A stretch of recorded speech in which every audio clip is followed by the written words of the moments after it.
bien-aimés dans le Seigneur, bienvenue à la cathédrale Notre-Dame de l'Assomption. Alors, nous allons louer le Seigneur, ce pourquoi nous sommes venus aujourd'hui. C'est vrai que nous avons passé une journée difficile pour certains, belle pour d'autres, mais ce qui est certain, nous sommes tous venus au pied du Maître.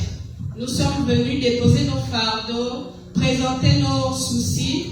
Et pour cela, avant que le modérateur ne puisse prendre les rênes, nous aimerions d'abord louer le Seigneur pour lui prouver, pour lui montrer ce qu'il représente pour nous. Alors je vous invite à vraiment participer, à battre des mains, même si vous ne connaissez pas le chant, mais participer même si c'est avec votre corps, en battant les mains, exprimez votre joie. Le Seigneur est toujours heureux que son enfant vienne le retrouver.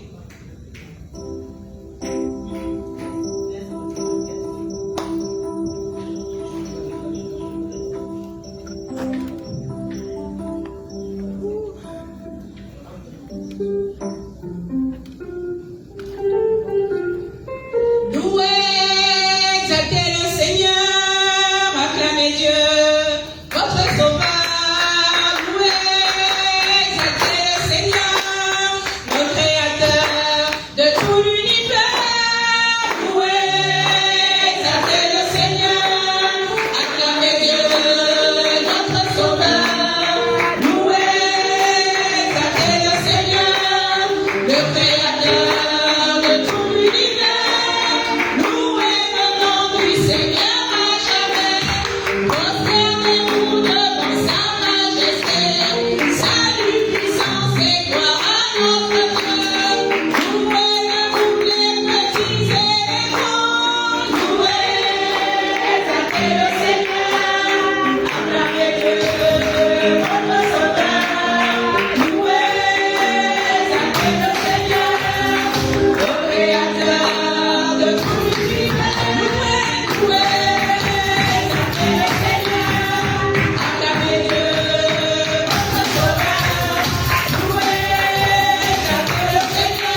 À lui, honneur, puissance et gloire.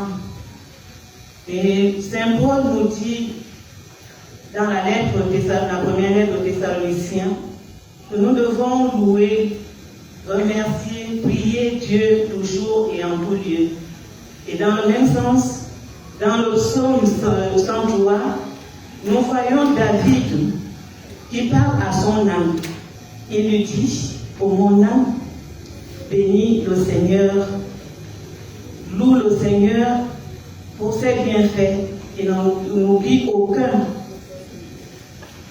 Nous aussi, ce soir, nous sommes invités à louer Dieu, à remercier Dieu pour tous ses bienfaits. Aujourd'hui, beaucoup de personnes ont voulu voir ce jour que nous voyons, que nous vivons, mais ne l'ont pas pu. Mais nous sommes là par la grâce de Dieu. Il accomplit tant de merveilles dans notre vie. Nous allons faire comme David. Nous demandons à notre âme de bénir le Seigneur pour tous ses bienfaits. Ensemble, prions. Seigneur Jésus, merci pour ce que tu as accompli, Seigneur. Merci pour le miracle du sommeil et du réveil que tu as accompli dans notre vie aujourd'hui. Merci pour la grâce de la santé. Merci, Seigneur, pour Dieu remis à merci. Merci pour la protection de tes nations chaque jour. Merci, Seigneur, merci pour notre famille. Merci pour la Sainte Église. Merci pour le Lord. Merci, Seigneur, pour la Sainte Église de l'amour et de Seigneur. Merci pour ton amour inconditionnel. Merci, Seigneur.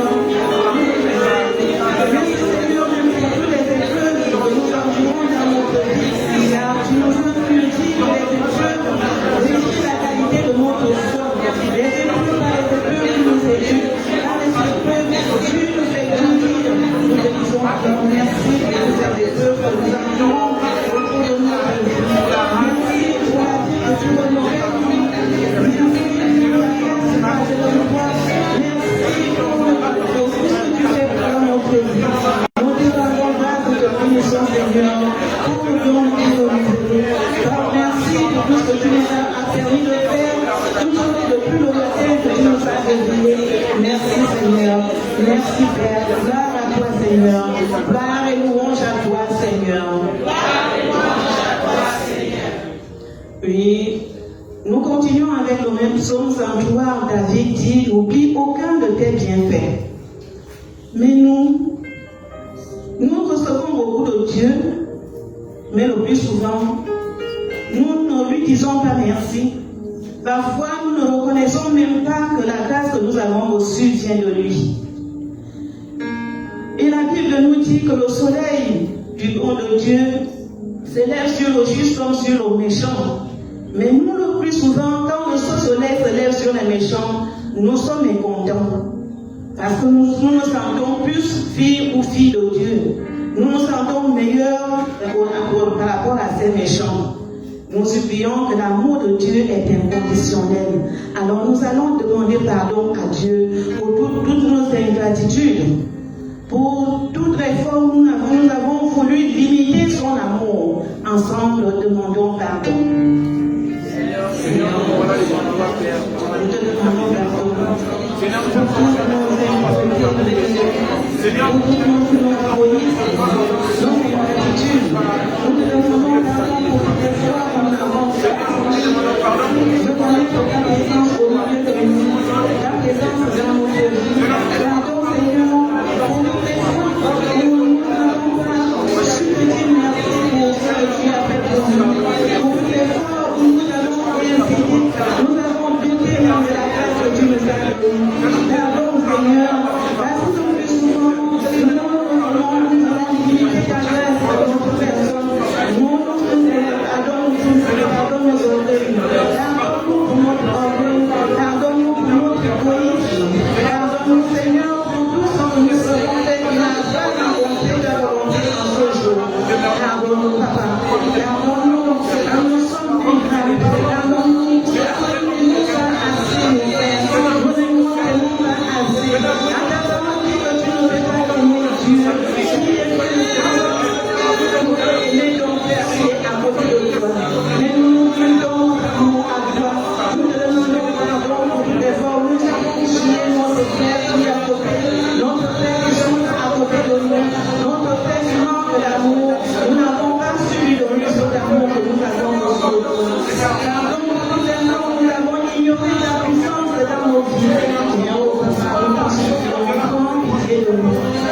ne veut pas la mort du pécheur, mais sa conversion.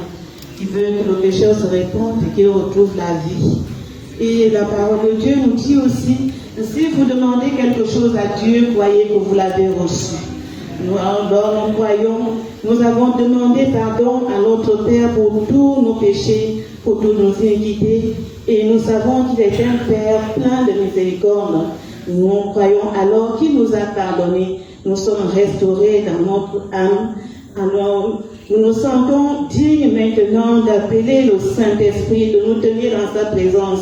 Nous allons l'appeler afin qu'il vienne prendre possession de ce lieu, qu'il vienne prendre possession de tous ceux qui vont intervenir au cours de cette assemblée, que l'ennemi, qu'il chasse loin de toutes ces personnes, l'ennemi, qu'il chasse loin de nous l'esprit de distraction. Ensemble, invoquons le Saint-Esprit. Seigneur, Saint-Esprit, nous avons besoin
la main du Père, toi sans qui nous ne sommes rien. Seigneur Esprit Saint, viens au secours de mes faiblesses. Toi, Esprit de lumière, toi, Esprit d'amour,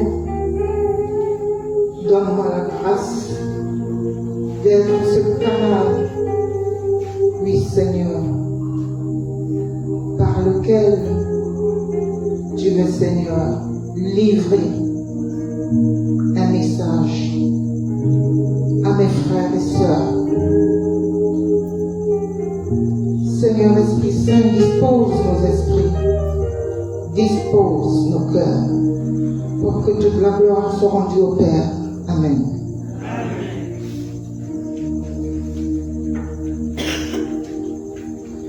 Soyez donc dans la joie, vous, les cieux.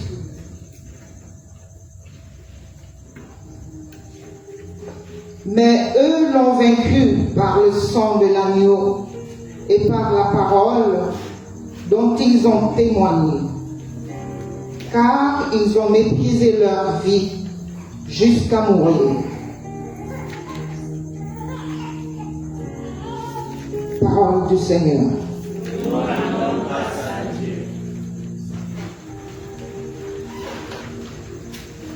La parole est tirée du livre de l'Apocalypse, au chapitre 12, verset 11.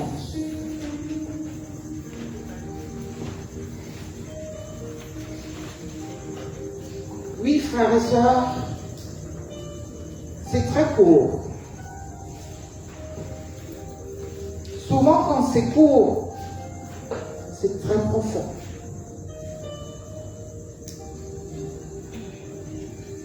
C'est l'apôtre Jean qui a des visions. Mais qu'est-ce que ce verset veut nous dire? Qu'est-ce qu'il veut nous dire dans ce verset?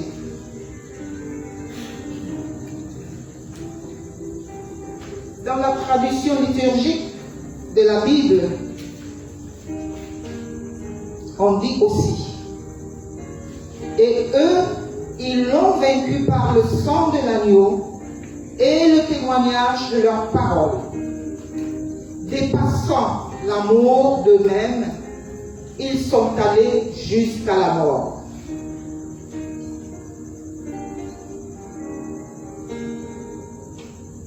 Dans ce verset, frères et sœurs,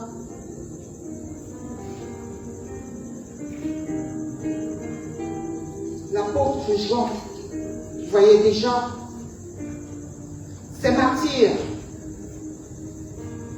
Martyrs pour le Christ, martyrs pour la vérité.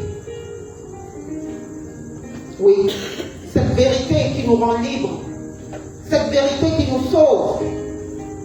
Oui, il y en a qui ont proclamé cette vérité, il y en a qui ont vécu de cette vérité, il y en a qui ont véhiculé cette vérité jusqu'à en mourir.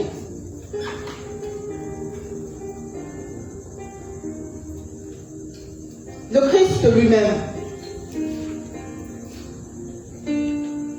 il en est mort. Le Christ a rendu témoignage à Dieu le Père. Il avait une mission. Et pour aller jusqu'au bout de cette mission, il en est mort. Pour rendre gloire à Dieu. Voilà le témoignage. Il est venu pour rendre témoignage au Père. Pendant toute sa vie terrestre, le ministère public de Jésus, comme on nous l'enseigne, il a enseigné cette vérité. Il a vécu cette vérité. Et vous savez, frères et sœurs, l'autre jour, j'ai découvert dans mes lectures, quelqu'un a posé, pardonnez-moi, j'ai oublié l'auteur, mais ce n'est pas le plus important, qui disait, est-ce que vous savez ce qui donnait de l'autorité à la parole du Christ? Quelqu'un peut me dire, quelqu'un peut expliquer une réponse? Qu'est-ce qui donnait l'autorité à la parole du Christ? Quand lui-même, il la proclamait. J'étais étonné de découvrir la réponse. Ce qui donnait autorité à la parole de Jésus, quand lui-même il était là et qu'il nous l'enseignait, c'est qu'il faisait ce qu'il disait. Vous n'êtes pas étonné? Non? Bon. Moi j'étais étonné. J'aurais pensé autre chose. Donc il a rendu témoignage au Père jusqu'au bout. Ceux qui ont vécu avec Jésus pendant ces 3 ans, ces apôtres principalement, il y en a qui sont allés jusqu'à la mort. Voilà leur témoignage. Ils ont témoigné de ce qu'ils ont vécu, de ce qu'ils ont entendu. Et nous, notre génération, frères et sœurs, c'est quoi le témoignage pour nous? Que serait notre témoignage? Nous sommes là tous dans cette église catholique parce que nous confessons la même foi. Parce que nous avons entendu cette parole-là. Et que nous voulons vivre selon cette parole. Mais quelle est l'autorité que nous donnons à cette parole que nous entendons? Est-ce que c'est parce que nous crions fort au micro? Nous avons dit que nous sommes des disciples de Christ. Nous avons accepté qu'il était le maître. Ça veut dire qu'il est un exemple pour nous et que nous sommes des imitateurs. Nous devons l'imiter. Marcher comme lui. Donner autorité à ce que nous disons. Alors frères et sœurs, c'est pour ça qu'aujourd'hui nous parlons de témoignage. Et le témoignage pour nous aujourd'hui, c'est avec nos propres mots, notre façon de vivre, dans tous nos milieux de vie, donner cette importance-là, cette véracité-là à la parole de Dieu que nous voulons proclamer.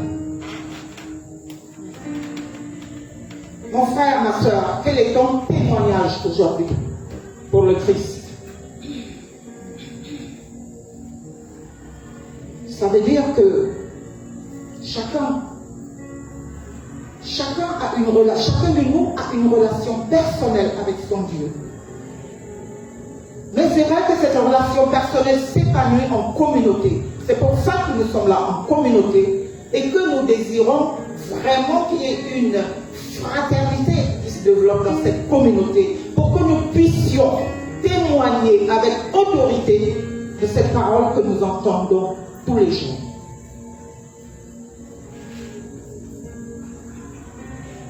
Je m'en vais donc, frères et sœurs, vous donner un petit témoignage me concernant. Je l'ai peut-être déjà fait, mais aujourd'hui je le fais sous un autre angle. Je vous ai dit, c'est en arrivant au nouveau charismatique que j'ai pu reprendre ma place à la table, c'est-à-dire repartir à la communion. Parce que ma vie, j'allais dire, ma vie matrimoniale, ma situation matrimoniale ne me le permettait pas. Mais il a fallu que j'aie ce désir. J'ai eu un désir. Parce que j'avais connu ça avant. Ça m'a manqué, ça m'a manqué. J'ai commencé à faire toute seule le cheminement. Un cheminement intérieur, personnel, toute seule. En me basant sur mes acquis. Et j'ai compris qu'il fallait vraiment aller jusqu'au bout. J'ai eu la grâce, donc, d'être au nouveau charismatique. J'ai couru après les enseignements. J'étais câblé à 100% sur Radio Sainte-Marie. Et je vous assure que mon défunt époux, voilà, il ne voulait rien entendre. Mais j'ai cette grâce-là aussi, qu'à cette époque, c'était le père, le père Eusebius qui était curé ici. Et par des enseignements. Donc, depuis que je suis arrivé au renouveau, je n'ai plus quitté l'église. À chaque fois, frères et sœurs, je présentais cette situation à Dieu. Et ce n'est pas parce que mon époux réagissait ainsi que je suis partie de l'église. Parce que quand je suis arrivée, on m'a demandé quel est ton problème, j'ai dit, je n'ai pas de problème. Bon, je ne trouvais pas que c'était un problème. J'avais cette envie-là, j'avais ce désir-là. Pour moi, ce n'est pas un problème.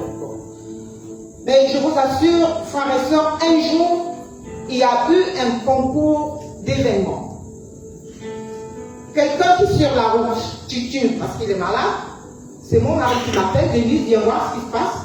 Je vois ce qui se passe, j'enfile un jean, je descends, j'ai amené cette personne à l'hôpital et j'ai fait tout le tour. Je suis arrivée très en retard au travail ce jour-là. Le soir, quand mon mari il me dit, je ne sais même pas pourquoi je tombais. Bon, moi j'ai négligé ça. Le dimanche d'après, frères et sœurs, on a annoncé, on a publié les bans du mariage de monsieur et madame Diop, mariage religieux.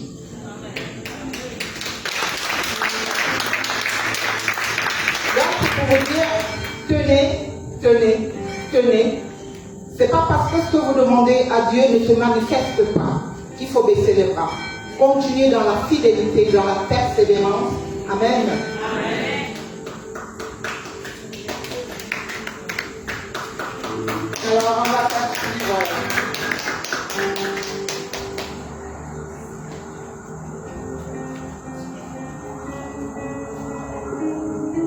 Appel du Christ. Nous avons écouté le message de notre bergère et nous en sommes très contents. L'invitation de la bergère, elle veut nous amener à ne pas nous décourager. Dieu donne sa grâce quand il veut, comme il veut et où il veut. Non, cette assemblée de ce soir, nous avons dit qu'elle est basée sur les témoignages.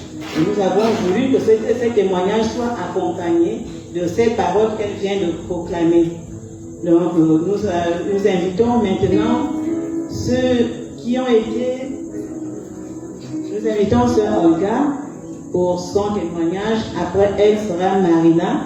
Et s'il y a d'autres personnes dans l'assemblée qui voudraient bien témoigner des bienfaits de Dieu dans leur vie, elles sont aussi les bienvenues.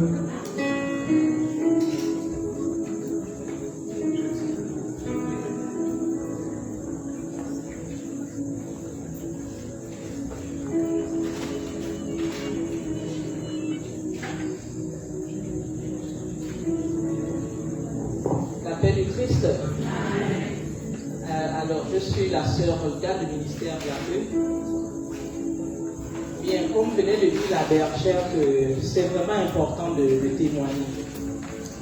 Et il ne faudrait pas qu'on attende toujours qu'il y ait des grands événements dans nos vies pour dire que je me lève pour rendre un témoignage, aussi infime qu'il soit. C'est-à-dire que quel que soit ce que Dieu a fait dans ta vie, là qu'il a posé, si au fond de toi tu reconnais que cet acte a eu un impact, il faut vraiment avoir le courage de témoigner et dire merci. Appel du Christ. Alors, c'est un petit témoignage. Hein. Comme tout le monde le sait, on avait le Jéricho. Voilà, on a fait 7 jours de Jéricho, je crois. Et ceux qui ont été au Jéricho ont dû remarquer que je me suis absenté pendant deux fois. Hein? Si vous avez bonne mémoire, donc il y avait le mercredi et le vendredi. Alors les raisons de mon absence, c'est parce que j'ai failli être atteinte par une forte grippe, la vague de la grippe qui avait tout dernièrement là. Bon, j'avais déjà ça en moi et puis je combattais à la maison, je combattais avec les tisanes. Et mercredi, je n'ai pas pu venir au Jéricho, je me suis dit bon, je reste à la maison parce que je me sentais déjà fatiguée, fiévreuse et tout. Jeudi, j'ai quand même fait un effort. Vendredi, je n'ai pas pu. Alors samedi, j'ai dit non Seigneur, quand même là, c'est le dernier jour, je ne peux pas rater ça. Et j'ai fait un effort de venir encore samedi. On a bouclé le Jéricho. Et dimanche, je me suis dit bon, parce que généralement quand je suis grippée, c'est toujours le Fervex que je prends. Et c'est le seul médicament qui me remet vraiment sur pied. Donc j'ai dit, bon là, il faut que je commence à attaquer ça avec le Fervex. Et dans la boîte à pharmacie, il ne restait que 2 cachets. Donc j'ai pris un cachet dimanche matin et l'après-midi, j'ai pris le deuxième. Et je me suis dit, bon, en sortant dans l'après-midi, certainement, je vais prendre une boîte pour continuer le traitement. Mais malheureusement, dimanche, je ne suis pas sortie. Et lundi matin, ça a continué. J'ai dit, bon, l'assemblée, je fais comment aujourd'hui? Bon, je vais quand même me forcer. Il faut aller à l'assemblée.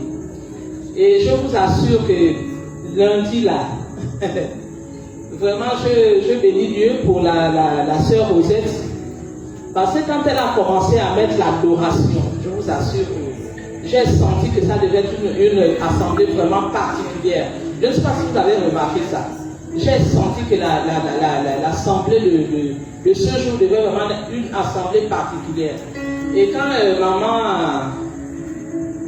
Maman Valentine a appuyé en moi en disant que c'était une assemblée de guérison, j'ai compris que là vraiment il devait y avoir des manifestations.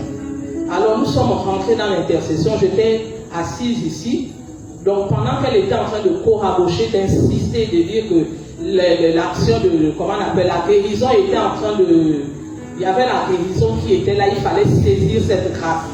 Et moi j'étais debout ici en train de prier, et tout de suite j'ai senti comme si on m'avait versé une douche d'eau. Alors j'ai transpiré de la tête aux pieds, j'avais les bras, j'avais cette position là. Et je sentais comment l'eau coulait des deux bras, de la tête jusqu'aux pieds. Et j'ai été trempé et on a continué à intercéder. Et après, je me suis senti vraiment libéré. Donc quand je suis arrivé à la maison, j'ai dormi, je n'avais plus cet état de fatigue, cet état de fièvre. Donc même la boîte de Fervès que je voulais acheter pour dire que je vais prendre pour continuer le traitement, je vous assure que jusqu'aujourd'hui, je n'ai pas pris de Fervès, alors j'ai été libéré de cette failli. Quand Dieu agit, il faut avoir le courage de témoigner, de dire que Dieu vraiment agit. La paix du Christ. Nous bénissons Dieu pour ce témoignage. Nous attendons Marina pour son témoignage. N'hésitons pas, quand nous avons quelque chose à témoigner de Dieu, à dire aux autres les merveilles que Dieu fait pour nous. Il est toujours présent dans nos vies. Amen, amen. J'aurai 2 témoignages. Le premier va consister le positionnement pour saisir la grâce. Pour saisir, parce que nous sommes dans une assemblée de témoignages et il ne faudrait pas que quelqu'un sorte sans avoir saisi sa grâce. Alors, le premier témoignage, c'est sur mon mariage. 1 an avant mon mariage, notre frère Tristan est venu à cet endroit, dans la cathédrale où je suis, témoigner de son mariage. Parce que lors de son mariage, tout l'argent avait été arraché. La femme s'était fait dépouiller de tout l'argent. Et pendant qu'il parlait, moi j'étais au fond de la salle, il disait, même, il a dit qu'il avait tellement la foi que même avec 1000 francs, il allait se marier. Moi j'étais tout au fond, et à ce moment j'ai dit au Seigneur, Seigneur, je saisis. Même avec 1000 francs, je vais me marier. Vous voyez ma position. J'ai saisi. Et 1 an après, c'était à mon tour de me marier. L'annonce du mariage m'est parvenue pendant une veillée de prière de la Divine Miséricorde là à l'église. Je doutais un peu de la date, mais bref, le mariage s'est passé 1 an après. Mais je peux vous assurer que ce n'était pas prévu. Et je n'avais pas un rond.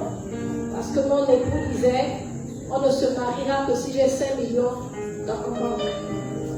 Mais le jour où j'ai eu cette annonce, où je l'ai vu, il m'a dit, va dire à tes parents que je viens d'épouser. Frère et soeur, il n'y avait même pas 100 000 dans le compte bancaire. Même 100 000, c'est même beaucoup, même plus, il n'y avait pas. Le jour du mariage arrive, à 6 h du matin, quand il se prépare, les 2 millions de la dot ont disparu. Je me marie à 9 h, à 6 h, tout l'argent de la dot a disparu. Dieu a fait grâce. Séance tenante, l'argent a été récolté. Tout ça, c'est notre témoignage. Et au sortir du mariage, dans mon panier, j'avais 500 000. Donc, non seulement Dieu a pourvu pour le mariage, mais je suis même ressortie avec la monnaie. La nourriture du mariage, le renouveau a fait mon mariage.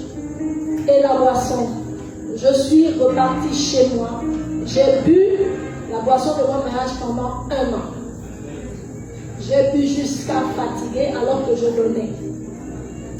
Il faut noter dans cela que le renouveau a été actif par la prière, par les conseils, par la présence physique. Et en dehors du renouveau, en général, je suis de l'intercession. L'intercession, pendant ce temps, faisait le tour des ministères et passait chez moi. Et la défunte Marie-Céline, qui était bergère du renouveau, de l'intercession, avait reçu cette parole pour moi. Ton mariage était un mariage dans la foi. Amen. Et mon mariage s'est passé dans la foi. Amen. Alors, frères et sœurs, saisissons ce qui se passe ce soir. Il y a quelque chose d'intéressant pour ta vie, mon frère et ma soeur, ce soir. Amen. Ne soyons pas distraits. Soyons focus sur le Seigneur. Alors, le deuxième témoignage, pour ceux qui étaient à la récollection, beaucoup m'ont vu pleurer. C'était des larmes de consolation, de soulagement. Depuis ma tendre enfance, je manque d'amour paternel. Dieu seul sait combien de fois j'aime mon père. Mais cet amour est quasi inexistant. Et voilà qu'à cause de ce mariage, le Seigneur va faire des merveilles. Alors, juste après le mariage, le Seigneur va me visiter en songe et me dire de guérir du manque d'amour que j'ai et de tout faire pour que je retrouve cet amour. Et là, on a commencé cette démarche, le Seigneur et moi. Nous avons commencé cette démarche. Je me suis mariée en août et à Noël qui a suivi, mon père m'a appelé avec mon époux et mes enfants. Et il s'est confessé. Il s'est confessé parce qu'il n'était pas chaud pour ce mariage. Il s'est confessé, il nous a demandé pardon, il a élevé mon époux. Amen. Et on a accueilli cette bénédiction, mais la guérison n'était pas encore totale. Il y avait encore quelque chose. Et le Seigneur, quand il commence, il termine ce qu'il a fait parce que sa parole ne retourne pas à lui sans avoir atteint l'objet de sa mission. Amen. Amen. Alors voilà que depuis décembre, mon père fait des tours à l'hôpital. La dernière fois, c'était la semaine dernière. Et là, ce matin, il va m'appeler.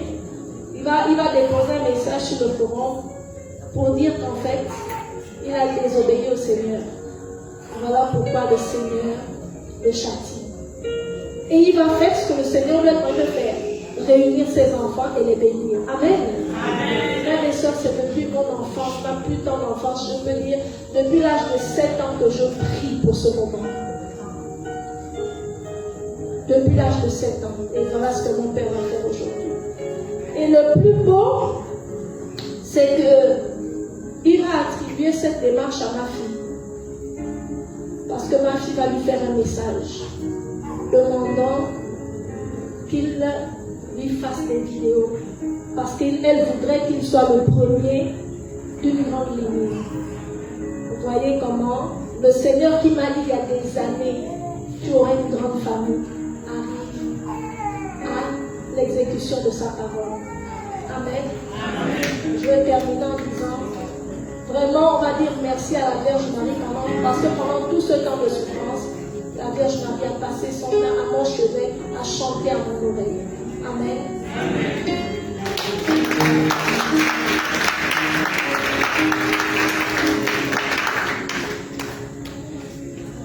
On dit que les consolations de Dieu ne se vivent pas. Ce qu'il a fait avec la veuve de Sarepta, Élie, ne s'est pas limité à ce moment, ça continue jusqu'à aujourd'hui. C'est cette expérience qu'elle a vécue par rapport à son mariage. Nous invitons maintenant Marie-Claire. Nous prions les gens qui viennent parler, bref, on est pris par le temps. Si chacun prend tout le temps, on risque de dormir ici.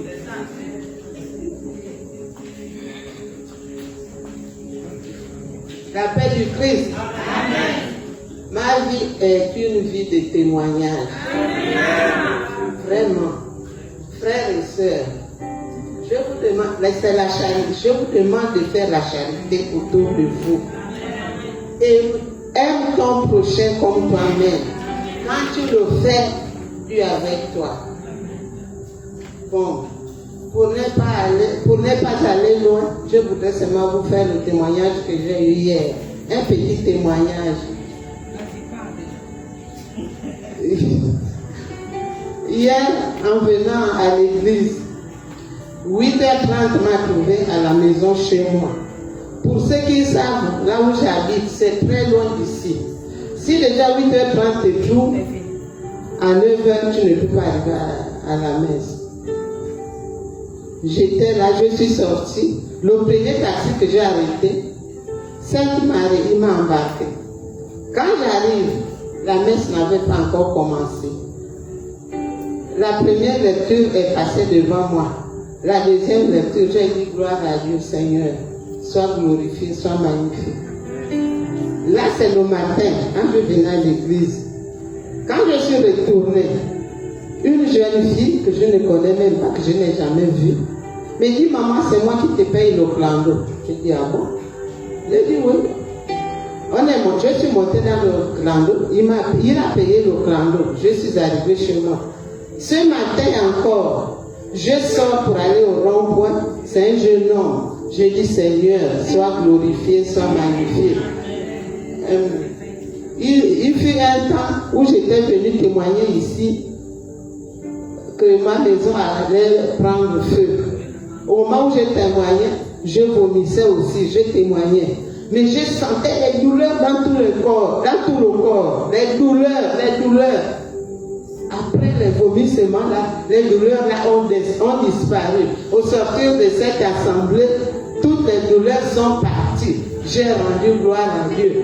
Depuis là, je n'ai même pas eu l'occasion de témoigner.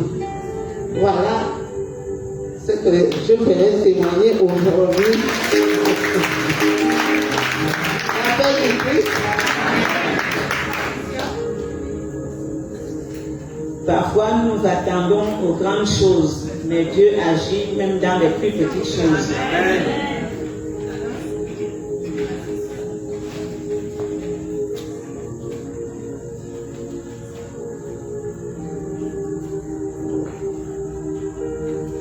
Paix joie du Christ. J'ai eu un témoignage. Le premier repose sur le travail. Vous savez, lorsque nous travaillons, toi tu es avec des gens, tu te dis que vous êtes bien, il n'y a pas un problème dans ta tête. Pourquoi vraiment il n'y a rien?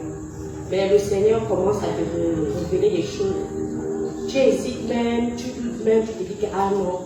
Bon, après tu dis ah, quand ça commence, tu dis ah c'est je ne peux plus. Je vais demander l'affectation. Il me dit non. C'est moi qui t'avais envoyé en Kenya. Tu restes là. Je dis ah c'est vrai, mais là ça ne va pas. Ça a continué. 2025 là, ça n'allait pas. Si je n'avais pas dit, je devais partir de là. Mais elle me disait toujours d'attendre. Jusqu'à ce qu'un jour, je ne sais pas, c'est quand les gens complotent, elle vient me dire, oh, Madame Patricia, je ne sais pas là où tu te trouves. Hein. Je dis, ah bon, tu ne connais pas. Je dis, je me trouve chez Dieu. Je suis dans le creux de sa main. Ah bon, donc c'est pour cela que quand on te cherche, je dis, personne ne pourra me trouver. Si vous me cherchez, vous allez trouver le sang de Jésus. Je suis inondée dans le sang de Jésus. Tout ce que vous faites là, vous n'allez pas m'avoir. Mais faites attention. La personne qui va encore aller me chercher va se retrouver vraiment, vous allez demander qu'est-ce que j'ai pu faire. Ça fait une affaire de 6 mois, l'autre vit encore. Oh non, on te demande, tu vas partir de là. J'ai dit, moi, je partirai bientôt. Parce que c'est Dieu qui m'avait affecté ici. Moi-même, je connais le lien que j'avais fait avec Dieu quand il m'a envoyé. Je sais, c'est lui qui va m'enlever, personne ne pourra m'enlever. Quand on a commencé le Jéricho, après 2 jours, l'autre vient me dire, oh non, on a dit que vous ici là, tu te prends trop, tu as des airs, on ne sait même pas sur qui tu comptes. Je compte sur Jésus-Christ de Nazareth. Moi j'ai Jésus, je dis toujours ça. Je n'ai pas d'autre personne, j'ai Jésus, il est puissant, il est fort, c'est lui qui me protège. Et vous me dit vraiment, tu crois vraiment en Dieu. Je dis, je crois en Jésus-Christ de Nazareth. C'est lui qui a été ressuscité pour nous là, c'est lui qui me protège. Mais dis pardon, tu me fais, quand tu parles comme ça je chauffe même, je dis tu vas continuer à chauffer, viens encore me chercher. Ça, c'est le premier témoignage. Le deuxième témoignage, je disais que je vais le faire un temps parce que les combats ne sont pas encore terminés. Vous savez, lorsque vous êtes marié à l'église, c'est là où les persécutions commencent. Une fois on s'est marié, ça a été difficile pour moi. Beaucoup, bon, certains ne connaissent pas, d'autres connaissent. Mon mari m'avait abandonné plus de 3 ans. Donc, la première année là où on habitait, ça n'allait pas. Il fallait payer l'école, les 2 enfants, ils étaient au privé. Il fallait manger, tout ça, il n'y avait plus monsieur dehors. J'ai dit, ah Seigneur, il faut que je retourne chez mes parents parce que là, ce n'est plus bon. Il me dit, tu restes là, on ne va rien te faire. J'ai dit, ah Seigneur, comment on va rien me faire? Les enfants, la maison, il me dit, on ne va rien me faire. 1 mois, 2 mois, 3 mois, 4 mois. Le bailleur vient me dire, maman, ton mari aujourd'hui n'est pas là. Ah, mais comment est-ce qu'on fait? J'ai dit, ah, je vais essayer de l'appeler. J'appelle, monsieur ne répond pas. Sa femme vient me dit, non, maman, vous allez sortir. Donc, moi, je ne peux plus. Vous avez payé 1 mois de caution, 1 mois de loyer. Avec des là, je ne peux plus. Vous allez partir. Même si vous ne payez plus, vous partez. J'ai dit, d'accord, maman. J'ai commencé à attacher les choses. J'ai attaché. J'ai mis même les cartons. Tout était dehors. Le lendemain matin, son mari vient me dire, maman, tu pries où? Je dis, je prie à l'église catholique. Je suis catholique. Tu es catholique? J'ai dit oui. Il dit, ah! Comment tu es catholique? On ne doit pas que tu nuis, que Dieu nous perturbe comme ça pour toi. Je dis parce que je suis enfant de Dieu. Dieu n'a rien à y voir que tu sois catholique, que tu sois, c'est Dieu. Il me dit, ma fille, on n'a pas droit. Ça a commencé avec moi, je réveille ma femme, c'est aussi moi. Ne sors plus parce que si tu sors de la maison, là, on a affaire à Dieu. Amen. Donc, monsieur est revenu, il a quand même payé. J'ai vu que ça n'allait plus, c'était toujours pareil, il revient, toujours des problèmes. J'ai dit, ah, il faut libérer la pauvre maison. Lui-même, il a pris la décision, on va quitter ici, parce que je me rends compte que j'ai un mauvais regard. On allait habiter chez Béninois. Il a recommencé sa même chose. 1 mois, 2 mois, 3 mois, 4 mois, jusqu'à 9 mois. Quand le Béninois vient demander, ton mari est là, non, madame, je n'ai pas affaire à toi. Je ne veux même pas discuter avec toi. C'est pas toi avec qui je discute. J'ai dit, monsieur, c'est pourquoi? Mais dit, non, c'est pour la maison. Je voulais voir votre mari parce que on me dit que je ne peux même pas te déranger, je ne peux même pas. C'est pour dire que lorsqu'on s'approche à Dieu, Dieu prend soin de nous. Et quand il nous rassure avec ces petites paroles, je dis que c'est vrai que les histoires sans Dieu, nous ne sommes rien. On doit apprendre à respecter, à honorer Dieu, parce qu'il est le vrai Dieu et l'unique Dieu. Paix et joie du Christ.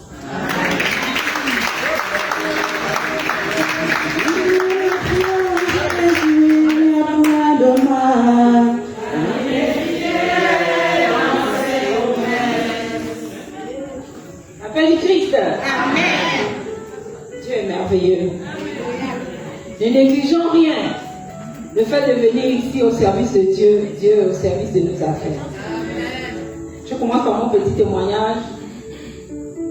Pratiquement fin décembre, Bungo embrouillé, comme vous voyez devant vous là. On m'appelle l'embrouillarmatologie. Je descends de ma voiture en catastrophe. Je laisse les clés sans savoir, hein, je ne savais pas. Mais là, je suis au bureau et on m'appelle à la mairie pour aller récupérer un document. Il est 14 h. J'arrive là où je me gare au niveau de la pâtisserie Paul. Parce que je travaille juste à côté. De 7h15 jusqu'à 14h20. Bon, je ne trouve pas les clés, puis je dis, bon, je prends avec la voiture, je vais avec mes pieds à la mairie. Je prends le taxi, je vais à la mairie, mais quand je reviens, je dis, mais enfin, où sont les clés? J'ai déjà vidé le sac. J'ai laissé les clés là où encore. Bon, il est 17h, je vais rentrer chez moi, mais j'avais déjà appelé ma soeur pour dire, envoie quelqu'un me remettre les deuxièmes clés du véhicule, puisque c'est encore là. Quand j'arrive, j'ouvre ma voiture, elle est ouverte, les clés sont bien dedans. Le contact, les clés sont dans le contact de 7h jusqu'à 17h. Est-ce que Dieu n'est pas là?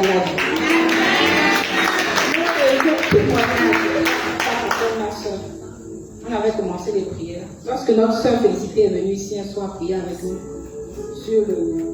au début de l'année, sur l'adoration que nous avons eu à faire avec la soeur Félicité.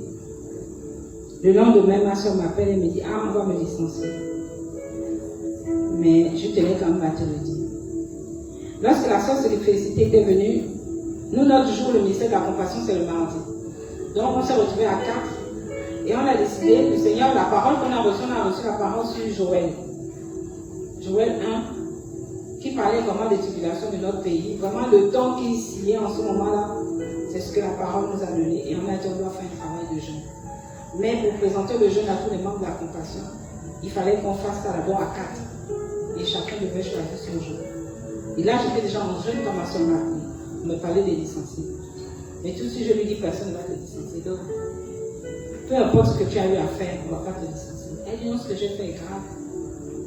Je suis allée regarder dans le billet de ma patronne parce qu'elle doit arriver, mais comme je n'ai pas eu, on ne m'a pas donné vraiment tous les éléments. Et depuis la France, on a trouvé qu'il y a mon matricule qui est allé dans le bureau du chef, allé dans le billet du chef. Donc c'est peine de licenciement. J'ai tenu les sens des feuilles, je ne répète même pas ça. Mais ma soeur, elle s'est dit, tu me rassures, je vais dormir un peu bien la nuit là, mais ils sont catégoriques. Moi, j'ai laissé venir faire mon gynéco. Et puis là, elle m'appelle il n'y a pas longtemps pour me dire, bon,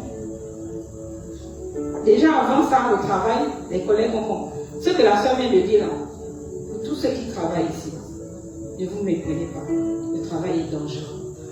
Le travail que nous cherchons là, quand on arrive, nous sommes comme le petit David. Mais le Goliath là, ils sont là, ils vous regardent là, mais les plans qu'ils vous réservent, vous n'avez même pas été. Donc, soyez prudents. Ne vous dites pas que c'est acquis. Rien n'est acquis. Le monde du travail est dangereux. Les gens qui partagent son goûter étaient les premiers à lui dire, eh bien c'est ça, hein, ils vont te licencier, pourquoi pas? Eh bien il était temps que ça soit ton tour, hein. Eh bien, comme c'est chez les blancs, les trucs de chez les blancs là, eh bien ils vont te licencier. Il lui disait ça comme ça. Les pamphlets lui disaient maintenant, même les syndicalistes ont donné l'ordre que les blancs la licencient. J'ai dit, remets ça à Dieu. Ils ont organisé une fête, elle est allée. J'ai dit, habille-toi bien, maquille-toi, mets tes talons, va. Elle arrive, c'est son chef qui est étonné. Vous savez comment les blancs sont hypocrites, mais en même temps, c'est le chef qui est étonné qui dit, ah mais t'es venu, mais qu'est-ce que tu veux boire? Attends, je te sers, mais attends, qu'est-ce que tu veux? Il dit, elle ne comprenait pas. Quand ils ont fait ça, elle n'a parlé à personne. Dans la boîte, elle a gardé, je dis, garde l'attitude professionnelle. Ne va pas à gauche, ne va pas à droite. Mais elle ne savait pas qu'ils étaient en train de l'observer, jusqu'au gardien l'observait. C'est-à-dire la moindre geste qu'elle va faire pour dire, genre, il faut compléter ça pour dire, on a de bonnes raisons de l'enlever du travail. Elle devait aller en mission avec le chef, ils ont annulé la mission, ils ont dit, bon, finalement, les syndicalistes ont dit, te verrai. On ne va pas te virer, mais tu auras un jour de mise à pied, on va couper de ton salaire. Tu devais aller en mission, tu ne partiras plus. Tu dis, bénis Dieu, glorifie l'Éternel, chante la louange de Dieu, parce que Dieu est là.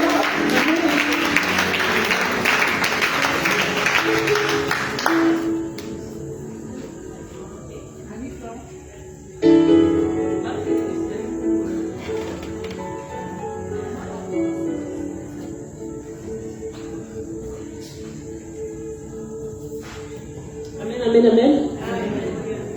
Je fais beaucoup de témoignages, mais vu le temps, je veux faire part de ce témoignage pour manifester la gloire de Dieu et la grâce de Dieu dans ma vie. Amen. Bien-aimés, sœurs et frères, je suis née dans une famille de 9, 5 hommes, 4 femmes. Et la première, elle est décédée. Mais tous les 4, c'était compliqué. Les études, tout, c'était compliqué, bloqué. Et lorsque moi et moi, nous sommes arrivés, à 10 ans, notre papa nous a laissés. On a vécu la dure. Vraiment, c'est qu'on appelle la dure. J'avais pitié de ma maman qui souffrait dans les plantations d'enfants. Bien aimé, j'ai vendu le manioc pour payer les fournitures, pour aider ma mère. Et je pleurais. J'ai dit, Seigneur, comment tu peux faire ça? Je ne regarde même pas les autres 8 ou 7. J'ai dit, mange moi et moi. Tu nous envoies au monde et tu prends notre Père, c'est lui qui est censé s'occuper de nous. Seigneur, Dieu, tu es un mauvais Dieu, je te hais. J'ai dit ça à Dieu. Et Dieu a dit, dans mon cœur, j'ai seulement entendu, ok, mais tu verras. Après la mort de notre mère, notre père, notre petit papa est venu nous prendre. Il travaillait ici à la SCG, bon, il a eu un accident qui a failli nous prendre la vie, Dieu l'a enlevé de là. Il allait travailler à Maradou marchand, donc l'autre côté là du port Molle. Et dès qu'il est venu nous prendre, on l'a nommé directeur général de la marine marchande à Port-Gentil. J'ai commencé à dire, oh, mais Dieu là, il ne nous a pas abandonnés. Mes frères et mes soeurs, on a vécu la bonne vie. J'ai même oublié mon père. Parce que cet amour qu'il nous donnait dépassait même l'amour que notre père nous lui faisait. Et j'ai compris que ce n'était même pas lui, c'était Dieu qui le faisait. Les billets d'avion, on prenait l'avion cadeau. Le train cadeau. Comment dirais-je? Le bateau cadeau. Les achats dans les magasins cadeau. Je ne sais même pas ce qui peut encore me permettre d'aller chez le diable. Parce que Dieu m'a tout donné dans mon enfance après la mort de mon père. Mais après j'ai eu la nostalgie de ma maman, je suis repartie auprès d'elle. Et là, la dure a encore commencé. Mais papa nous envoyait toujours les foutures. La dure a commencé. Ça a commencé. J'ai raté le bac 4 fois. Est-ce que vous imaginez le degré de la persévérance? Mes frères et mes soeurs, n'abandonnez pas. Là, il y a la persécution et la grâce derrière. Je suis allée voir le père Festus. J'ai dit, mon père, c'est un père frustrant pour moi. J'ai dit, mon père, j'abandonne. Il me dit, si tu viens prier Dieu, pour l'intérêt, tu n'auras rien. Dieu veut d'abord savoir si tu es son enfant réellement. Que ce que tu demandes là, s'il te le donne, tu ne vas pas l'abandonner. Reviens, j'ai dit, mon père, je ne viens pas. Je suis revenue, il me dit, oh, tu es revenu, je me suis dit que tu t'es suicidé. J'ai dit, mon père, je suis là. Je n'ai pas eu, mais à chaque fois quand j'ai repris dans la prière, ce n'était plus moi que l'ennemi attaquait. Il attaquait mon fils. Le bras cassé, je reviens de l'école, l'enfant, le bras cassé. Je reviens de l'école, l'enfant, le nombril, opération. Je reviens de l'école, l'enfant, l'oreille est coupée, le cassement dans la langue. Beaucoup de persécutions. J'ai menacé ma femme. Maternelle comme partenaire, comme moi, le père de mon fils, j'ai dit que depuis là, je ne suis pas allée chez les gamins. Mais si vous ne lâchez pas ma vie, sachez que si je ne pars chez les gamins, je vais tous vous tuer. Même ma maman, je vais menacer. J'ai dit, maman, même si c'est toi, je vais te tuer. Là-bas, les autres avaient leurs relations. Appelaient, j'ai dit, je n'appelle pas. Parce que l'échec était toujours là. Je me rappelle un jour, j'ai raté au lycée d'État, j'ai marché du lycée d'État jusqu'à Québec. Mais j'arrive à la plage, il y a une voix qui te dit, ben, tu vas encore plus du cas de moi, on va te demander que tu as encore raté, non, on va te plonger. Oui. Je marche, je vais faire la plage pour me noyer. Vous voyez là, les bananiers là, il y avait une bâche là, les gens qui vendent les noix de coco là. Il a fermé ses noix de coco avec la bâche. Pendant que je passe pour aller me noyer, un fou sort. J'ai peur, le diable a utilisé le fou pour ne pas me noyer. J'ai pleuré, je suis allée à la maison. J'ai dit, bon, je pars à ma coco. Tout le monde a appelé, rien, j'ai fermé mon téléphone. Mon pauvre inconnu m'appelle, Annie, c'est comment? Depuis là, les autres appellent. Donne ton numéro, j'ai dit, monsieur, je ne veux pas, j'attends seulement quand on va afficher, je suis fatiguée. Il me dit, donne ton numéro. Je donne son numéro. Il me rappelle, oh, ma livrature a été mise au fils. J'ai pleuré. Et quand j'appelle mon grand frère, il me dit, à ça, on peut retarder le destin de quelqu'un. Bon, on ne peut jamais le changer. Oui, bien évidemment, le destin a été retardé. Et c'était une confession. C'était vraiment une confession. Parce que même dans la famille, ils ne voulaient pas. Pour eux, ce n'est pas une femme qui va venir commander la famille. Mais aujourd'hui, c'est des femmes qui tiennent dans ma famille. Ce n'est pas fini. Je viens à l'université. La pire a commencé. Continuez, j'ai regardé mes enfants, j'ai dit, je ne vais pas souffrir comme ça. J'ai eu le bar, je vais aller travailler. J'ai dit, bon, en attendant, je m'inscris en études numériques pour être professeur espagnol. J'ai déposé les dossiers pour le recrutement, j'attends le concours. Je fais le concours de l'ENI, je m'admets. Je pars à l'ENI. Quand je commence avec la crèche, ça n'allait pas. Et pour notre intérêt. Mais si nous demandons pour l'intérêt de Dieu, sincèrement, Dieu va nous donner. Changeons les intentions de nos prières. Ne demandons pas pour nous, pour glorifier le monde, pour glorifier la chair, pour l'orgueil. Demandons pour servir Dieu. Et c'est un jour, j'ai compris que j'ai tissé une alliance avec Dieu. Mais à des moments, je m'alourdis. Mais il y a une voix qui te dit, tu as fait un contrat avec moi. Tu te lèves. Donc, ce que je fais aujourd'hui, comprenez que ce qui m'anime, ce feu qui est en moi là, ce n'est pas moi. Supportez-moi, mes frères et mes sœurs.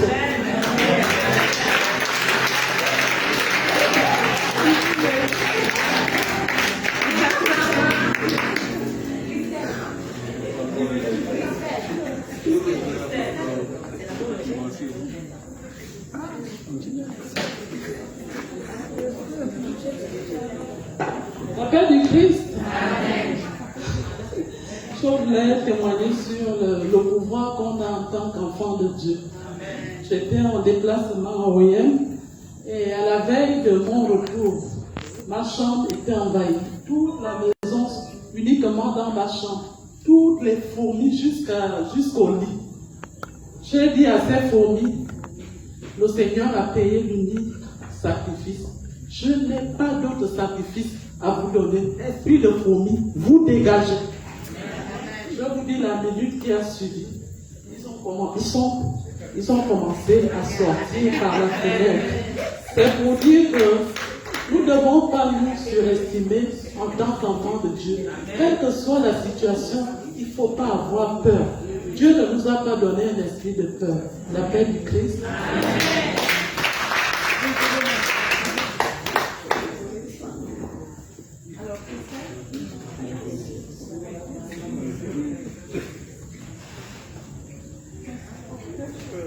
Paix et joie. Dans toutes choses, le Seigneur est merveilleux. En mon témoignage, je vais simplifier, mais sinon il est long. Tout a commencé, j'étais enceinte, pas de scène là, j'ai fait d'abord une fausse couche.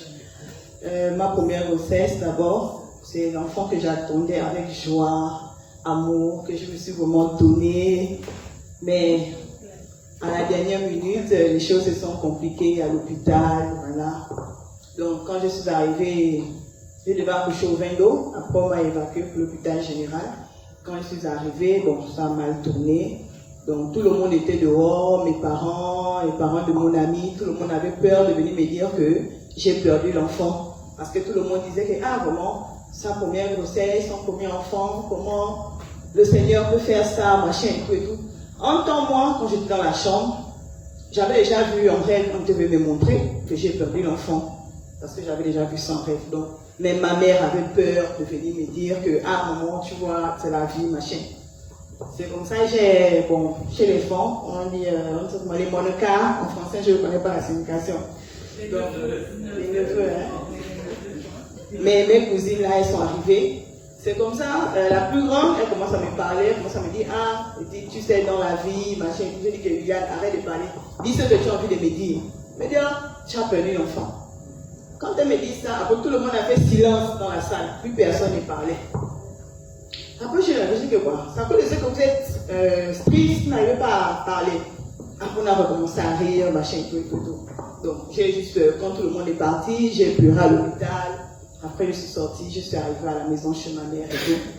Ma mère n'arrivait pas à parler parce qu'elle est, bon, quand tu n'as jamais eu une situation comme ça, donc tu ne sais pas comment t'y prendre, elle me regardait juste, machin et tout. Mais je n'ai plus pleuré, juste m'a pleuré à l'hôpital. Après, j'ai arrêté de pleurer.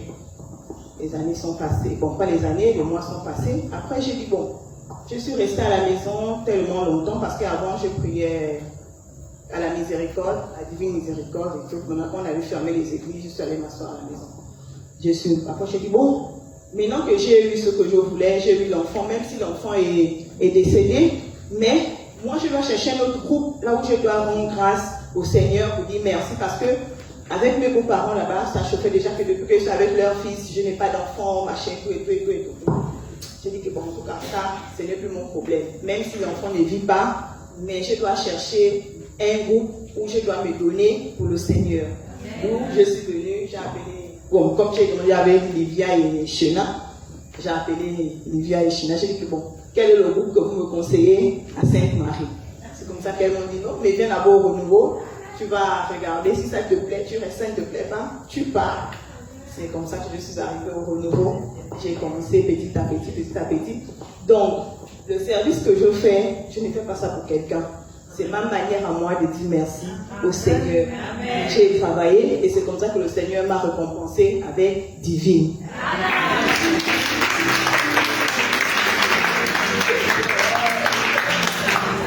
À la grossesse est divine, ça se passait bien, je me faisais suivre tranquillement, sans souci. Mais à la dernière minute, le diable me dit que ma fille, tu es une menteuse. L'enfant là, on va encore récupérer l'enfant là. J'ai dit que ok, d'accord. Même la voix est bien, je ne paniquais pas. Mais à la dernière minute, le jour de l'accouchement s'approchait. Samedi, j'ai accouché mardi. Samedi, je suis à l'école. La pause de jour se perce. Je n'ai pas de douleur, je n'ai pas de contraction. Je suis à l'école, je n'ai même pas dit aux autres. Je suis rentrée à la maison. Dimanche matin, je pars à l'hôpital, au CHU de Vendo. On m'examine. On me dit non, il ne faut plus partir à la maison. Parce qu'ici, le bloc ne passe pas. Si on te garde ici et que ça se passe mal, il faudrait qu'on ait un endroit là où le bloc passe. J'ai dit d'accord, madame, il n'y a pas de souci. J'ai pris mon sac, je suis retournée à la maison. Pour moi, j'étais tranquille. Je n'avais pas de panique. Je devais me revoir avec mon gynéco le lundi. Le lundi arrive, je pars à l'hôpital. Il m'examine encore. Il me dit bon, mais tu es en travail, tu n'as pas de douleur. J'ai dit non, je n'ai pas de douleur. Il me dit que comment ça, c'est pas normal. Il faut quand même avoir un petit pic quelque part, machin. J'ai dit que docteur, je n'ai pas de douleur. Il me dit non, c'est pas normal. Bon, là, tu ne dois plus retourner à la maison, on doit te garder. Parce que demain, c'est mardi, c'est ton jour normalement d'accouchement. J'ai dit que le docteur, je fais comment? Il me dit non, si tu as assez d'argent, je t'amène à la clinique, là où j'interviens aussi. J'ai dit que docteur, l'argent, c'est pas un problème. Je me suis déjà organisé avec mon ami. Il me dit que d'accord. Donc, appelle ton ami, je t'amène en clinique. Parce que là-bas, au moins, comme le CHU, le bloc ne passait pas, il y avait un souci là-bas. J'ai dit, docteur, pas de problème. Je pars à la maison. J'ai dit, bon, si j'appelle encore maman là, elle va commencer à alerter tous les parents. J'ai dit, non, je ne fais pas ça. J'ai juste appelé mon grand frère qui a Bukele. Je lui ai expliqué la situation. Il me dit, ok, j'arrive. Avec mon ami, on est parti au CHU. Quand on est dans la voiture, la voix revient et me dit, non, petite là, tu es une menteuse. Là, même si tu pries, je vais te montrer que ça là, tu ne pries pas plus que moi, je suis le diable. J'ai dit, oh, c'est comme ça que j'appelle Shena. J'ai dit, Shena, là, il faut prier pour moi. Je peux prier, mais mon esprit n'est pas en place. Je commence à pleurer. J'ai dit, ah Seigneur, tu vas encore me faire ce que tu m'as fait en 2023. J'ai dit ça là, je refuse. Shena a appelé la bergère, l'ancienne bergère. Elle m'a dit, mets le forfait parce qu'on va prier toute la nuit. J'ai dit, d'accord. On a commencé les prières. Je vais d'abord commencer avec Shena. On a commencé à prier. Shena m'a dit que c'est comment? Ça va quand même. J'ai dit que Shena, je prie, mais le cœur n'est pas dans la prière. J'ai peur. Elle me dit, tu as peur. Pourquoi? Elle dit que Shena, c'est pas facile. Quand tu as déjà vécu une situation, c'est pas facile. Elle me dit, c'est pas grave. Reste en prière. Après, elle a appelé la bergère. Je vois un numéro qui n'était pas enregistré. J'ai d'abord hésité de répondre. Après, quand j'ai regardé la photo de profil, j'ai vu que c'était la bergère. J'ai répondu. Elle me dit, maman, ça va? J'ai dit, oui, ça va, bergère. Elle me dit, Tchéo, je suis déjà en clinique. Ok, tu as assez de forfait. J'ai dit, bon, on va rester en prière toute la nuit. On a commencé à intercéder. Après, la peur a commencé à descendre. Le chapelet de maman Marie, j'ai fait ça, je ne sais même plus combien de fois. J'ai tellement prié. Après un moment même, j'ai lancé le chapelet. J'ai dit que bon, en tout cas là, si le diable là, il peut venir se présenter devant moi là, il n'a qu'à venir, puis on se bat, il me tape, on finit. On m'a même déclenché la grossesse, rien, ça ne passe pas. Oh, les femmes là commencent à me dire, ma soeur, c'est comment, c'est quel accouchement tu veux nous faire comme ça? J'ai dit non, ça ira. Elle a même amené le ballon, on a fait, rien. Elle vient encore me donner la deuxième pilule, rien. Je dormais. Elle me dit, il ne faut pas dormir. Quand tu dors, l'enfant aussi va se...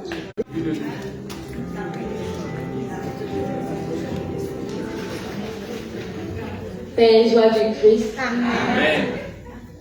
Bon, moi, mon témoignage aussi est long, mais je vais témoigner ce que j'ai reçu ici au Renouveau. Quand j'arrive au Renouveau, j'avais un problème. Donc, depuis, j'ai un problème d'obéissance. Parce que je n'ai pas grandi avec mon père et ma mère. Donc, ma grand-mère et moi, on était copines. Donc, moi, mon problème, c'est l'obéissance. J'avais ce problème-là. Quand j'arrive à un endroit, on me dit, mets-toi ici. Je dis non, moi, je vais m'asseoir là.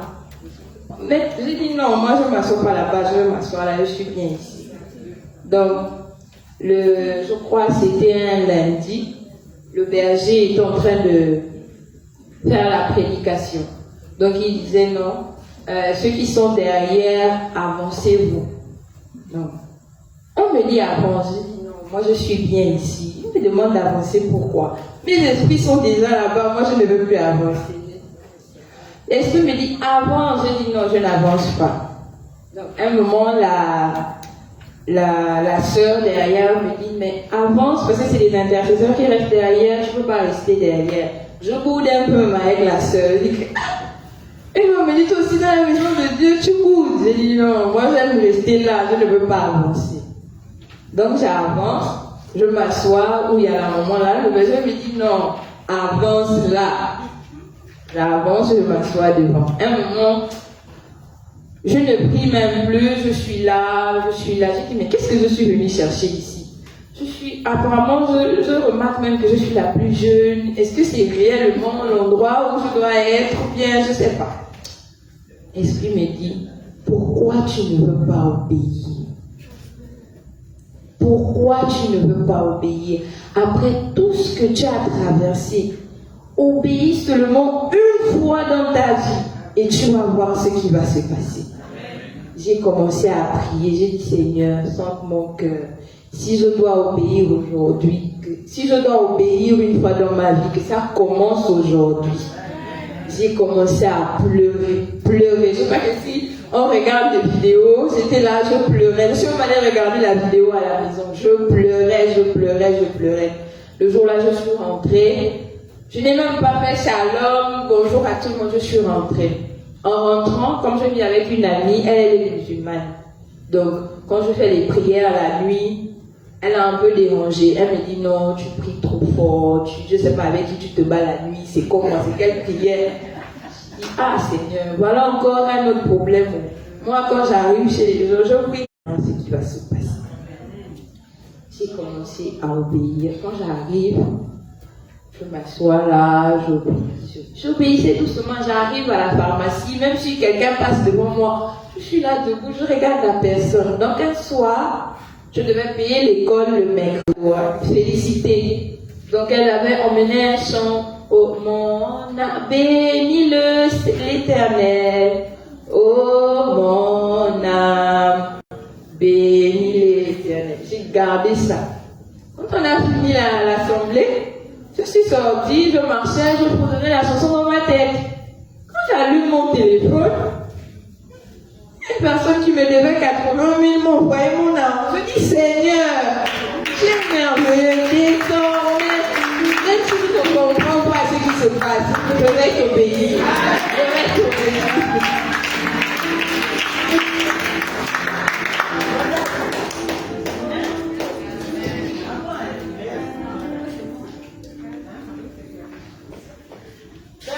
Christ. Amen. Un matin, je partais au travail. J'étais là. J'ai dit 400 mots forts. Rien. Je n'avais pas de pièces. J'ai fait plus de 25 minutes et je chantais. Rendez grâce au Seigneur car il est bon. Rendez grâce au Seigneur car il est bon. Il y avait une femme derrière moi, elle était dans la voiture, mais moi je ne la regardais pas. Et puis j'entends, Madame, venez monter, c'est à cause de votre chant là. Appelle le Christ. Je sais, il y a des gens, même si je ne vous laisse pas à Montfort, mais quand même en route, après là, vous prenez le taxi pour aller à Montfort. Je dis merci. Maintenant, le Seigneur dit, la fin d'une chose vaut mieux que... J'ai fait le Jéricho 2 jours. Vendredi et samedi. Donc samedi, on a bien dansé. Je suis allée à la maison. Dimanche, petit matin, je fais un songe bizarre. C'était tellement long, mais je parle de ce que j'ai retenu. Dans le songe, il y a quelqu'un qui m'appelle, mais vraiment m'appelle par un prénom que personne ne croit. Pas que personne, mais vraiment rares sont ceux qui connaissent mon deuxième prénom. Donc c'est Elkine. Et la personne sort d'où? De l'eau. Et moi je réponds comme ça là, vraiment comme si c'était... C'est comme si cette personne était intime. C'est comme si je connaissais bien la personne. Hein. Donc quand il m'appelle comme ça, vraiment je réponds avec toute la joie. Mais ça ne me dérangeait pas. Donc, pour moi, c'est un ami. Il m'appelle pour la deuxième fois. Je vois comment la personne sort de l'eau et tout. Il m'appelle encore. Je crois 2 fois. Belkin, je dis oui. Il vient là où j'étais. Il me dit, je suis venu te dire au revoir. Moi aussi, je dis, avant de partir, fais-moi signe. Il y avait une personne, il a dit quelque chose, il m'a dit, moi, cherche-moi aussi. Donc, vraiment, lui, là, ça ne m'intéressait pas. Maintenant, quand je me réveille, j'ai dit, Seigneur, depuis que je prie, depuis que je suis née, je n'ai jamais fait un songe pareil. Mais vraiment, cet esprit des eaux-là, bon, je n'ai pas, au départ, je n'ai pas vu, pas que je n'ai pas vu. Je n'ai pas d'abord compris que c'était un esprit des eaux. Mais je dis, Seigneur, il n'y a pas 10 personnes qui savent que je m'appelle Belkin. Tout le monde sait Rosette, puisque c'est un prénom que je n'aime pas d'abord. Mais vraiment, ce sont quelques intimes. Donc, celui qui me l'avait donné, mon oncle, un cousin à mon père, même rare même, Belkin. Donc, quand je me suis réveillée, j'ai dit, Seigneur, je crois que ça, c'est une délivrance. Tu dis dans ta parole que vous connaîtrez la vérité vous affranchira. Vraiment, donc, toute influence que cet esprit des eaux avait dans ma vie, je ne sais pas par quoi, je ne sais pas qu'est-ce qu'il a fait partie. Je n'ai fait aucun travail spirituel. Bon, pour moi, j'ai fait 2 choses au Jéricho. Donc, peut-être que c'est le Seigneur qui parle au Jéricho. Je ne sais pas quelle fête, je ne sais pas qui allait lui dire sous le lavage de pardon. Libère un peu la femme de travail. Libère un peu. Donc, vraiment, de lui-même, j'ai dit, Seigneur, je te rends grâce parce que je crois que j'ai été délivré de l'esprit des eaux. Amen. Jéricho, merci Seigneur.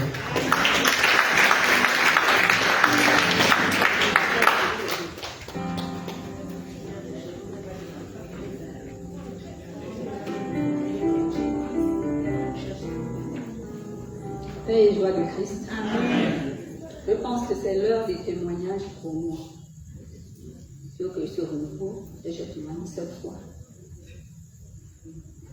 Aujourd'hui, la parole de Dieu nous a dit, vous n'avez pas reçu, car vous n'avez pas reçu un esprit de timidité, mais un esprit de force, d'amour, de sagesse.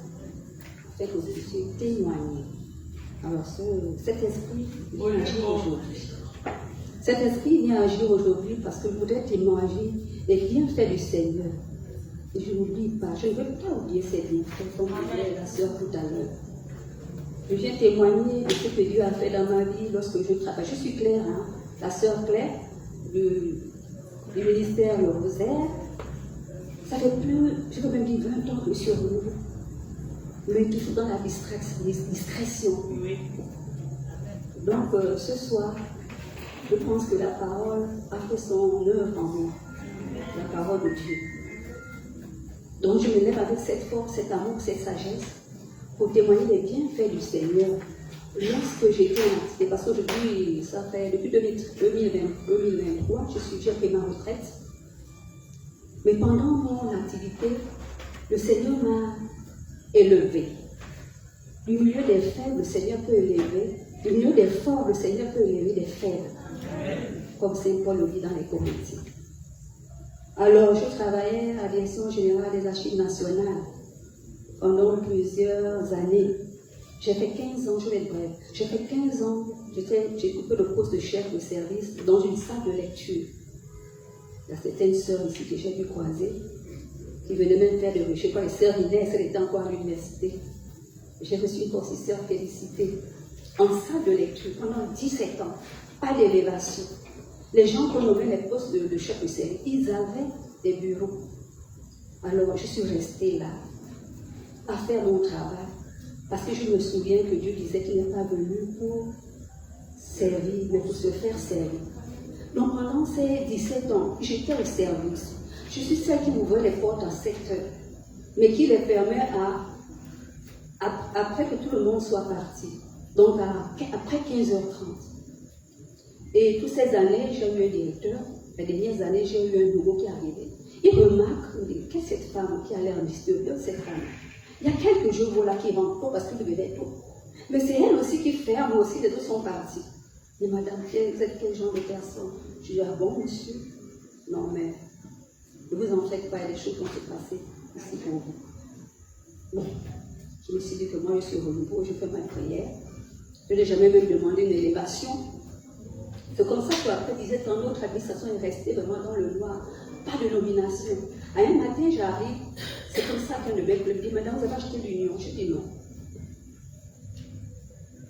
Oh, il y a l'union, on a fait des nominations ici aujourd'hui. Je dis, je n'ai pas acheté. Celui qui a acheté, il amène. Je regarde, dès qu'il ouvre la page, c'est mon nom qui est en premier. Directrice à direction des archives.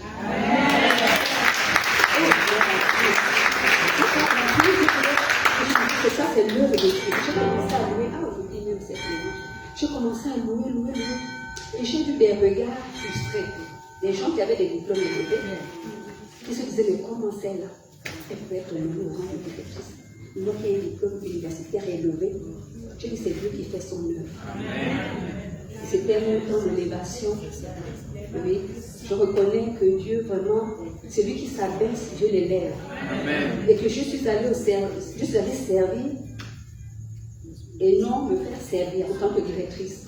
Parce que je connais même la condition des agents chez moi. Je travaillais dans les magasins. On me regardait, il y avait même des absences, mais j'étais toujours présent. Donc c'est pour vous dire que ce témoignage, c'est pour la reconnaissance des bienfaits de Dieu dans nous. C'est pour exhorter les jeunes d'aujourd'hui, travailler avec ardeur, avec amour, et Dieu vous élèvera. Amen.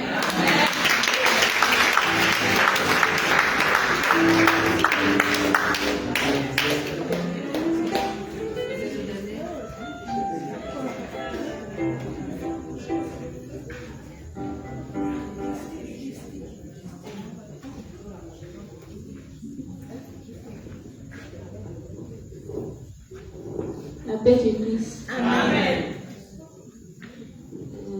Je veux donner mon témoignage pour l'obéissance.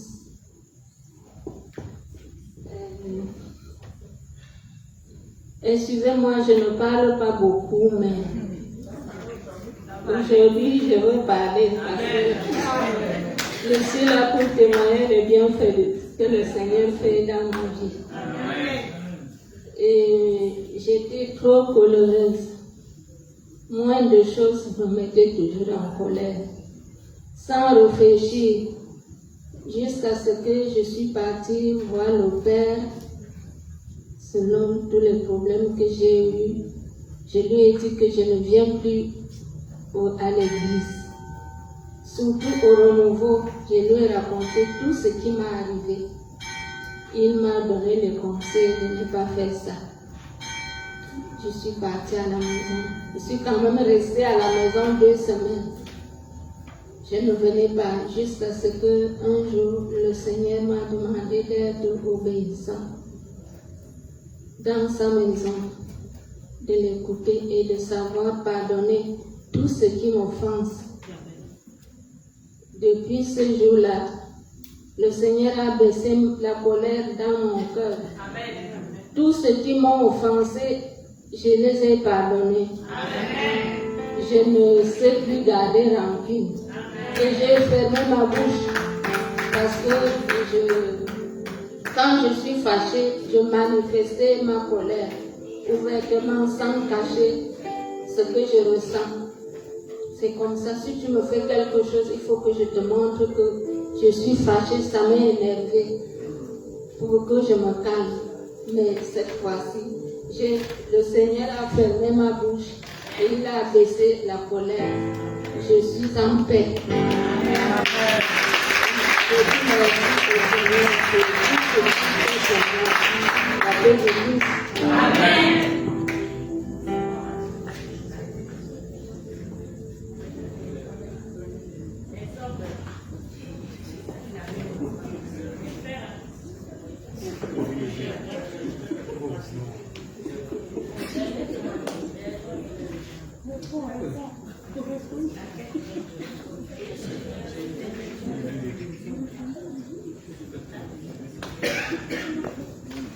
La paix du Christ.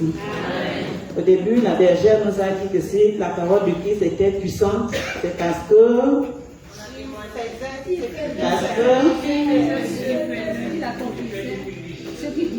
il faisait ce qu'il disait. C'est ce que la bergère a dit. Oui. Non, c'est pas ce qu'elle a dit. Parce que Jésus faisait la volonté de son Père. Jésus obéissait à Dieu son Père. Et sa parole devenait puissante. Donc si nous aussi nous voulons être puissants, pratiquons l'obéissance. L'obéissance nous libère. L'obéissance nous ouvre à des grâces multiples. Nous avons écouté beaucoup de témoignages et tous ces témoignages ont été réalisés parce que les personnes ont d'abord obéi à la parole de Dieu. Donc nous rendons grâce à Dieu pour tous ces témoignages que nous avons entendus ce soir. Et nous lui demandons, lui, la grâce de nous fortifier par ces témoignages. La grâce d'imiter ces personnes que nous avons entendues parler. La grâce d'écouter vraiment Dieu qui nous parle chaque jour dans nos cœurs. Dieu nous parle de plusieurs manières. Essayons d'être attentifs à ce qu'il dit pour que nous recevions ce que nous attendons de lui. Donc nous allons nous mettre debout, prier pour dire merci à Dieu pour tous ces témoignages et pour toutes les grâces qu'il nous réserve encore. Ensemble, élevons nos voix. Seigneur, nous te bénissons, nous te rendons grâce pour tout ce que tu as encore manifesté dans nos vies, Père éternel. Merci Seigneur Jésus pour toutes les grâces que tu as déversées sur chacun de nos ici présents. Merci Seigneur Jésus pour toutes ces bénédictions, Père éternel. Merci Seigneur Jésus pour cette multitude de bénédictions, Seigneur Jésus. Seigneur, nous te rendons grâce pour tout ce que tu as encore manifesté dans nos vies, Père éternel. C'est pourquoi nous disposons encore nos cœurs afin de t'accueillir, afin de vivre ce soir dans nos vies, Seigneur Jésus. Merci Seigneur pour tes bienfaits. Merci Seigneur Jésus pour tout ce que tu as encore accompli. Merci Seigneur Jésus pour ta mission dans nos vies. Merci Père éternel pour ta grâce. Merci pour ta bonté, Père éternel. Nous te glorifions, nous te disons merci. Merci. Merci.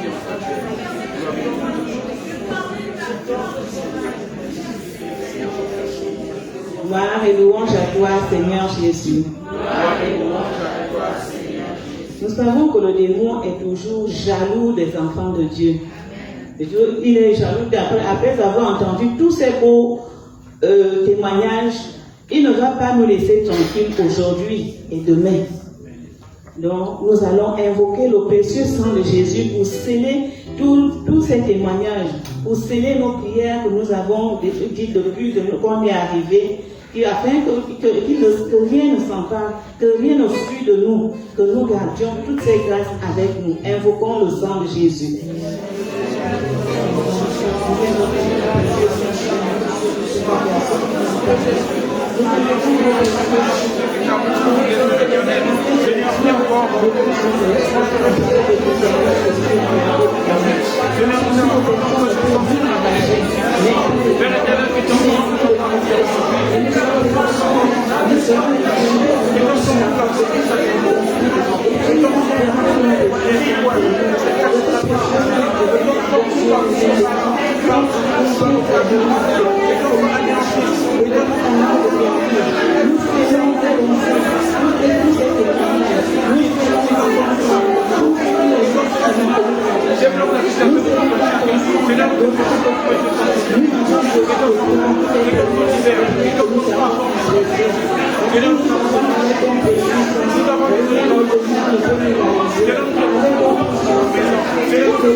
Merci.